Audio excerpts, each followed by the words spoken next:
नस्तैकान्त्रिं सरोजे शिशिकला वल्लकीं वादयन्तीं कल्लाराबद्धमालां नियमितविलसच्चोलिकां रक्तवस्त्रां मातङ्गीं शङ्खपात्रां मधुमधुमुदां चित्रकोशिभासिभालां मातङ्गे नमः। नमस्कार, स्वागत है आपका आचार्यवाणी में। मैं आचार्य विक्रमादित्य आपके साथ हूँ और आज का विषय जो है हमारा वो है सिंह राशि वालों के लिए कैसा रहेगा अक्टूबर का मध्यकाल। देखिए, सिंह राशि वालों, आपकी राशि के अनुसार यदि हम बात करें, अक्टूबर का समय वैसे ही इस बार बड़ा महत्वपूर्ण है।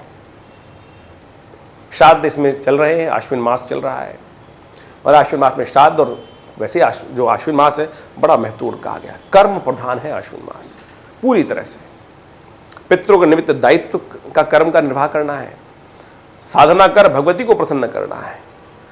जो कहा गया ना, एक घड़ी आधी से पुनियाद तुलसी संगत साध की हरे कोट अपराध, तो ये वो समय है कि ऐसे में जो तटस्थ भाव से साधना रत रहते हुए, ब्रह्मचर्य का पालन करते हुए, समर्पण श्रद्धा से कर्म करने का समय है। जो कर लेते हैं उनके समस्त कष्ट जीवन के दूर हो जाते हैं।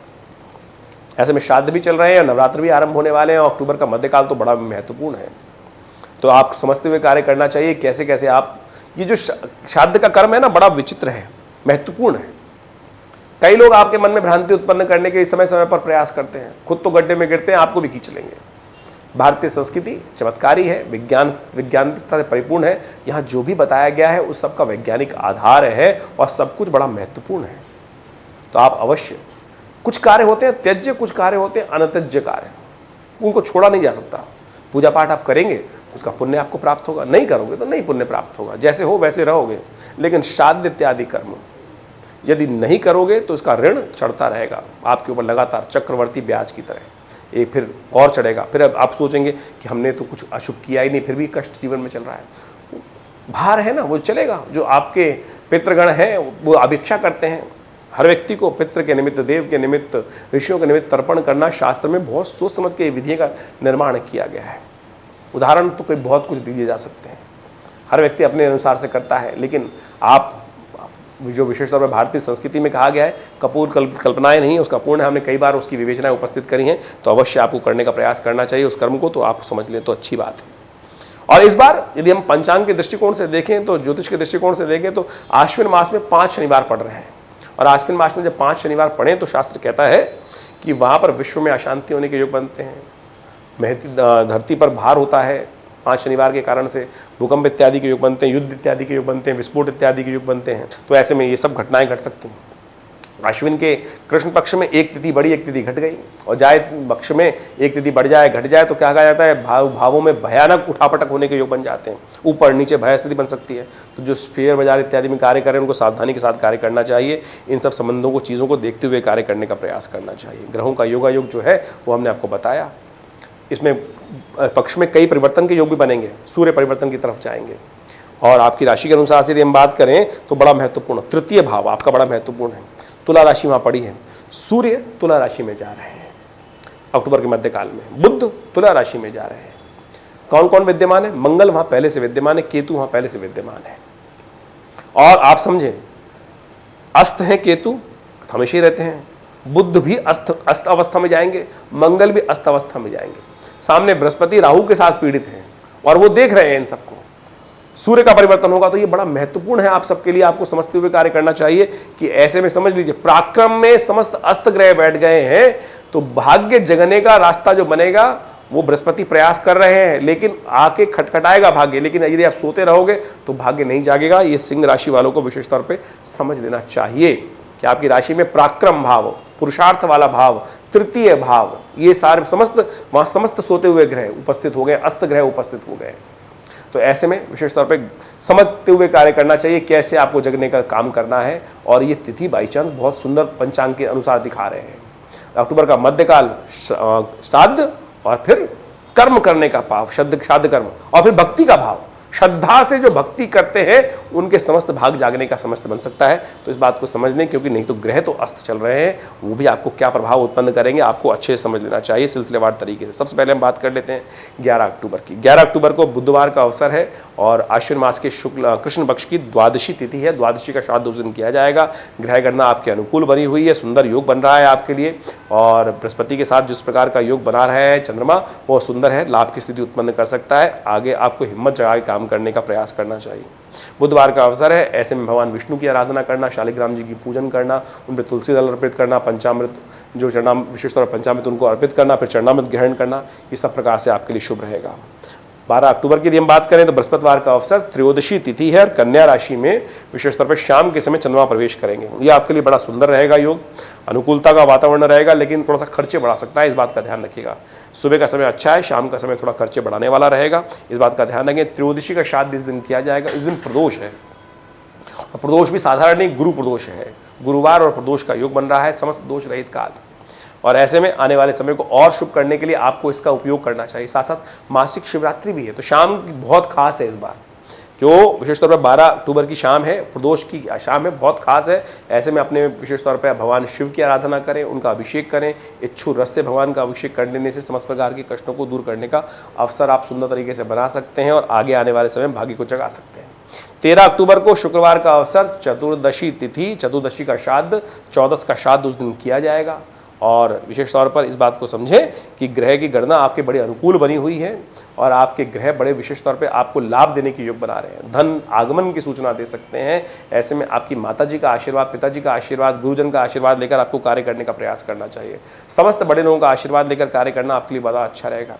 खीर विशेष तौर पर बनाकर उसका वितरण भी करें, अपने घर वालों को भी खिलाएं, खुद भी भक्षण करें, ये आपके लिए बड़ा सुंदर योग बनाएगी।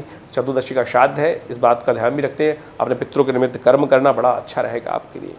14 तारीख को बहुत ही महत्वपूर्ण तिथि है, उस दिन अमावस्या है, शनिवार का अवसर है। सर्वपितृ जो अमावस्या विशेष तौर पे कही जाती है, पूरे साल में जो अमावस्या आती है उनमें सबसे श्रेष्ठ अमावस्या अपने पितृ कार्य इत्यादि के निमित्त करने का शास्त्र में नियम जो बताया गया वो अवश्य करने का प्रयास करें। हमने विवेकानंद योगाश्रम में पूरे जो श्राद्ध के समय चल रहे थे उसमें गायत्री का यज्ञ रखा हुआ है। जो लोग अपने पितरों के निमित्त गायत्री इत्यादि का यज्ञ, तर्पण इत्यादि कराना चाहते हैं उसमें सम्मिलित हो सकते हैं और इस दिन अवश्य आपको पितृ इत्यादि के निमित्त कार्य करने का प्रयास करना चाहिए। और 30 तारीख की जो हम बात कर रहे हैं 14 तारीख की, उस दिन शनिचरी अमावस्या का योग बन रहा है। ग्रह गणना आपके अनुकूल बनी हुई है और ऐसे में आपके लिए कुछ ना कुछ पॉजिटिव साइन मिलते दिखाई दे रहे हैं। अपनी माता जी का आशीर्वाद देकर कार्य करना आपके लिए बड़ा शुभ रहेगा और ऐसे में माता जी का आशीर्वाद सुबह सुबह लें और जीवन में लगें काम में, देखिए सब प्रकार से पॉजिटिव रिजल्ट आने के योग बन सकते हैं। 15 तारीख को रविवार का अवसर है और उस दिन विशेष तौर पर शारदीय नवरात्र आरंभ हो रहे हैं और ये नवरात्र बड़े महत्वपूर्ण है इस बार। और आपकी राशि में तो सुबह सुबह ही परिवर्तन का योग बन गया है। आपकी राशि में चंद्रमा आपके पुरुषार्थ वाले भाव में चले गए हैं सुबह 5:17 पर और ये आपके भाग्य को जगा सकते हैं। लेकिन एक बात का ध्यान रखिएगा, मंगल वहाँ अस्त हैं तो बुद्धि विवेक थोड़ा जगाना पड़ेगा। आलस ज़्यादा आपके ऊपर व्याप्त होता दिखाई दे रहा है सिंह राशि वालों, और ऐसे में आपका वजन बढ़ सकता है। ऐसे में ग्रह योग दिखा रहे हैं साफ साफ इन दिनों। आपका ध्यान रखिएगा, आपकी आलसी प्रवृत्ति, अस्त ग्रहों की कई पुरुषार्थ वाले भाव में अस्त होने की प्रवृत्ति के कारण से आप थोड़े लेजी रहेंगे और ऐसे में आपको रक्त संबंधी बीमारियों को ध्यान रखने का प्रयास करना चाहिए। ऐसे में विशेष तौर पर देखिए इस बार नवरात्र का बहुत खास योग बन रहा है। ऐसे में नवरात्र में जो इस बार भगवती हैं गज पर आरूढ़ होकर आ रही हैं, लक्ष्मी कृपा प्राप्त करने के सुंदर अवसर बन रहे हैं। तो हमने विवेकानंद योगाश्रम में सुंदर तरीके से यज्ञ रखा है भगवती दुर्गा जी को प्रसन्न करने के लिए। जो भगवती का शिव विग्रह हमारे आश्रम में विद्यमान है, जो मुल्तान से 1947 में आया और वो आज भी 400 साल पुरानी भगवती की सुंदर चमत्कारी प्रतिमा विराजमान है आश्रम पे। और उन्हीं के सानिध्य में, उन्हीं के समक्ष नवरात्र में 9 दिन पर्यंत दुर्गा सप्तशती का सुंदर यज्ञ रहेगा। आप भी उसमें सम्मिलित हो सकते हैं। आप अपने आप प्रतिनिधित्व के तौर पर भी बैठा सकते हैं किसी ब्राह्मण को वहाँ पर और उसका सुंदर लाभ ले सकते हैं। माँ भगवती के सानिध्य में बैठकर यज्ञ करने से समस्त प्रकार के प्रत्यक्ष अप्रत्यक्ष कष्टों को दूर करने का योग बनता है। ग्रह गणना आपके लिए अनुकूल बनी हुई है, लाभ बनी हुई है। बस थोड़ा जागते हुए कार्य करने का प्रयास कीजिएगा, आलस्य मत रहेगा, इस बात का ध्यान रखिएगा। उपाय हमने आपको बता दिया, भगवती का ध्यान, पूजन, कलश स्थापना का जो मुहूर्त है वो सुबह से आरंभ हो जाएगा और मध्याह्न से पहले पहले का समय बड़ा शुभ है और आप इसका लाभ लेते हुए कार्य करने का प्रयास कीजिए। आपके लिए सबसे सुंदर है प्रथम शैलपुत्री च द्वितीयम ब्रह्मचारिणी। भगवती का सुंदर स्तवन करें, ओम ऐं ह्रीं क्लीं चामुंडाय विचे, इस मंत्र का जप करें, कल्याण होगा।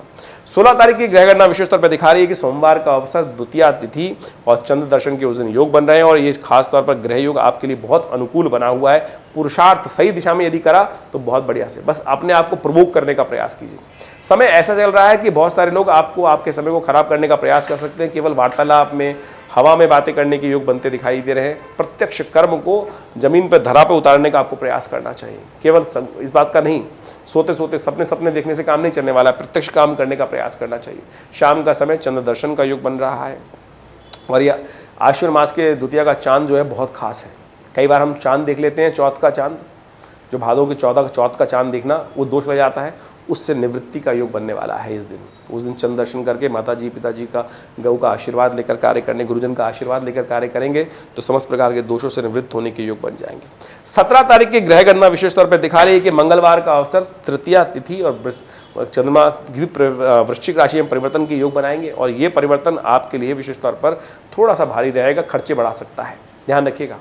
अननेसरी खर्चे आपके जिम्मे पड़ सकते हैं, तो सुख की आकांक्षा में अननेसरी खर्चे ना पलें, इस बात का ध्यान रखते हुए कार्य करना। सुबह का समय थोड़ा ठीक है, दोपहर के बाद थोड़ा समय भारी रहेगा। इस दिन सूर्य परिवर्तन का योग बना रहे हैं, तुला राशि में सूर्य प्रवेश करेंगे। रात्रि में करीब करीब 1:40 पर ये योग बनेगा। संक्रांति का पुण्य अगले दिन रहेगा। उपाय के तौर पर सबसे सुंदर उपाय हम आपको बता देते हैं। चंद्र घंटा भगवती की आराधना करने का अवसर है। नवरात्रि का तृतीय दिवस है और कहा जाता है कि इस दिन भगवती को श्रृंगार की 16 सामग्री उपस्थित की जानी चाहिए, उसमें सिंदूर अवश्य होना चाहिए। इस तृतीया को सिंदूर तृतीया के रूप में भी जाना जाता है, तो अवश्य इस रूप में भगवती का स्तवन करके कल्याण का मार्ग प्रशस्त कर सकते हैं। 18 तारीख को ग्रह गणना दिखा रही है कि बृहस्पतिवार का अवसर, चतुर्थी तिथि, भगवती कुष्मांडा की आराधना करने का अवसर है। संक्रांति का पुण्य रहेगा, तो अपने विशेष तौर पर संक्रांति का लाभ लेने के लिए, क्योंकि संक्रांति रात को मध्याह्न के रात्रि में मध्यकाल के बाद हुई है, तो कहा जाता है कि सूर्यास्त के बाद जब संक्रांति का योग बने, परिवर्तन का योग बने, तो पुण्य काल अगले दिन माना जाता है। और यहाँ तो रात को 1:40 पर संक्रांति का योग बना था, तो ऐसे में अगले दिन इस दिन पूर्ण योग रहेगा। तो ऐसे में अन्न का दान, गर्म वस्त्रों का दान सबसे श्रेष्ठ है, घी का दान करना बड़ा श्रेष्ठ है। तो ऐसे में बुध भी परिवर्तन का योग बना रहे हैं, बुध भी तुला राशि में जा रहे हैं, तो एक बात ध्यान रखिए वो भी अस्त हैं। तो ऐसे में विशेष तौर पर क्या उपाय किया जाना चाहिए? गौशाला में कुष्मांड, सीताफल इत्यादि को, कच्चा सीताफल ले जाकर वो गाय को खिलाने से ये बड़ा सुंदर उपाय है, इसको आप लाभ ले सकते हैं। कुष्मांड की बलि दी जाती है इस दिन, भगवती कुष्मांडा का ध्यान किया जाता है, उन पेठे की मिठाई भगवती को अर्पित की जाती है। ये सारे उपाय हैं, इसको आप करके लाभ ले सकते हैं। सर्वार्थ सिद्ध योग विद्यमान रहेगा, जो सुबह से लेकर रात्रि में 8:50 तक रहेगा, तो उस समय में आप कोई शुभ कार्य का लाभ ले सकते हैं। बस केवल जो बीच का अभिजीत मुहूर्त का योग नहीं है इस दिन, क्योंकि उस समय पर राहु काल रहेगा, तो उससे बचकर आप लाभ लेने का प्रयास कीजिए। 19 तारीख को ग्रह गणना विशेष तौर पर दिखा रही है कि बृहस्पतिवार का अवसर, पंचमी तिथि, धनु राशि में विशेष तौर पर चंद्रमा परिवर्तन का योग बनाएंगे, लेकिन रात्रि में बनेंगे। सुबह का समय थोड़ा सा खर्चों से भरा रहेगा, इस बात का ध्यान रखें, बेकार के खर्चे आपके जिम्मे ना पड़े। अननेसेसरी लोग आपको थोड़ा सा कहीं ना कहीं आपके मन को थोड़ा आश्वस्त करते हुए बहुत सारा आपको कुछ ना कुछ झांसे में देने का प्रयास कर सकते हैं, इस बात का ध्यान रखते हुए आपको कार्य करना है। ऐसे में उपाय क्या किया जाए? उपाय सबसे श्रेष्ठ है कि श्रेष्ठ जनों के साथ काम करने का प्रयास कीजिए, माँ भगवती का आशीर्वाद देने का प्रयास कीजिए। पंचमी है, स्कंद माता की पूजा करने का अवसर है।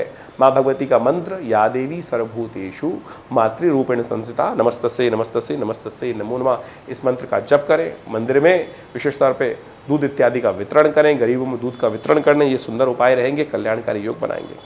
यदि हम बात करें 20 तारीख की, तो 20 तारीख को ग्रह गणना विशेष तौर पर दिखा रही है, शुक्रवार का अवसर, षष्ठी तिथि विद्यमान है और ग्रहों का योग परिवर्तन की तरफ जा रहा है। और ये परिवर्तन आपके लिए बहुत शुभ रहेगा।